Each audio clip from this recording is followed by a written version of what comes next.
We used to walk for months to cover 1,000 kilometers. We don't do it anymore because it's not efficient. Shoemakers may not be happy with a more efficient way of travel, but it sure does save more shoes and more money.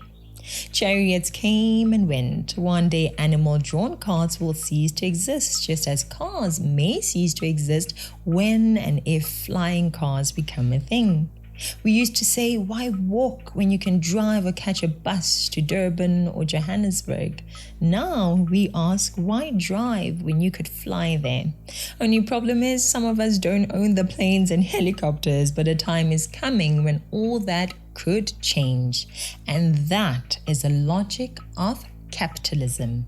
What works thrives, what doesn't work must die. As the saying goes, innovate or die.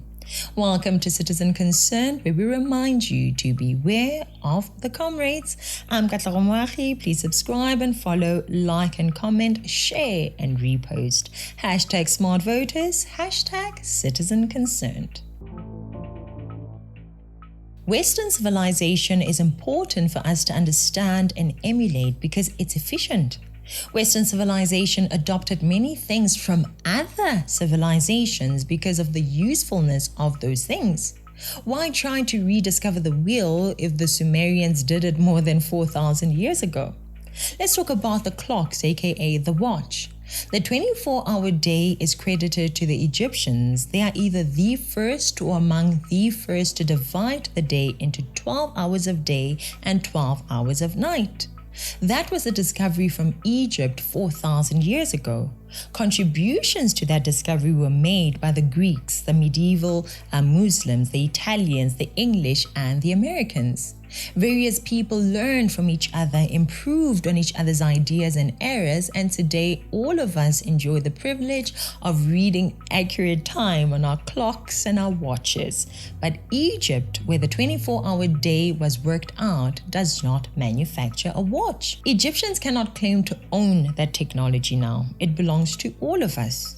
If we see something that works, we, that is all of us as humans, take it and develop it further. That is the drive that pushes capitalism. That is what moves mankind from sleeping in the dirt to sleeping on a plane. From chariots drawn by horses to cars and jets, it's all about innovation. From the drums, smoke, or ravens to the post office with the envelopes and stamps to the emails or phone calls and text, it is all about innovation. From darkness to matchsticks and the ability to turn the flow of a river into electricity, it's all about innovation. Innovation is all that will change lives. Natural resources run out, and after you've run out, all that remains is a human being's ability to come out of yet another challenging situation. Different challenges require different solutions. Hand-to-hand combat was a challenge. We created spears and arrows. Arrows and spears were too big, and so we created rifles and gunpowder. Rifles were too slow, and so we created machine guns, and now the weapons are too terrifying to even comprehend. And that is what you, as an African child, are sitting on. Innovation, innovation, innovation. Everything we have achieved as a human race is through innovation. Everything we are yet to achieve as the human race is through innovation. There's one problem though. Innovation can only happen if the government does not interfere or if the government makes available what is needed in order for innovators to succeed. Majority of innovators and inventors required assistance and backing from rich people and royalty. Leonardo da Vinci, Galileo Galilei, Isaac Newton, Christopher Columbus. These people are celebrated industrial successes because of the support of those in power. South Africa has its Leonardos and Galileos, its Isaacs and Christophers. The ANC government is failing to help them free and use their mind. African governments are sitting on intellectual treasure and they keep thinking about the West and the minerals, but innovation is what is missing here. We need to industrialize, so please get up and vote these dinosaurs out of power.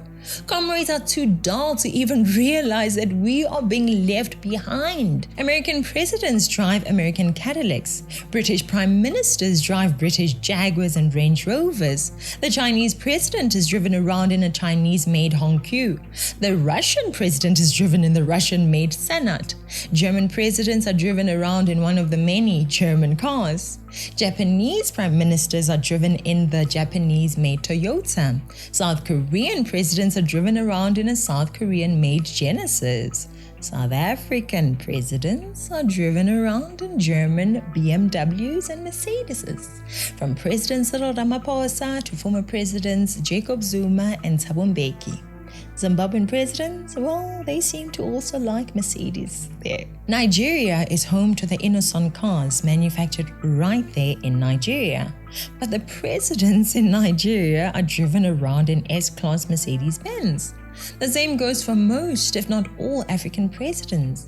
They all want these European brands. No sense of pride in the products made in Africa. No sense of patriotism. No drive for internal innovation. Our leaders are truly and honestly embarrassing. Let's vote for innovative presidents that want to bring industrial innovation. Presidents that want to free the African mind.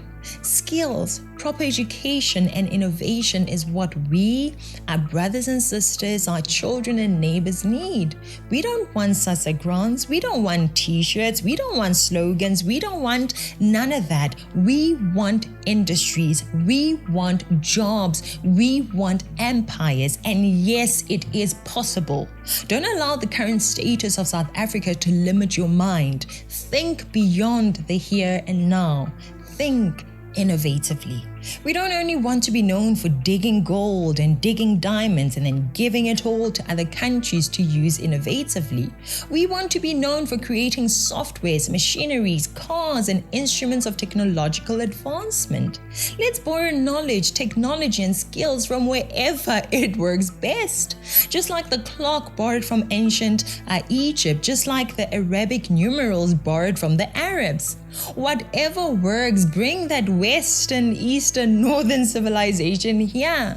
Let capitalism benefit Africa, please. No socialism, no communism. We want African capitalism. We want what works. Remember, what works thrives and what does not work must die. As the saying goes, innovate or die. That's it. That is it. Innovation. Thank you so much for watching. Like, share, repost, follow and subscribe, please. Hashtag Citizen Concerned, hashtag Smart Voters. I am Katlego. This is Citizen Concerned, and as always, beware of the comrades.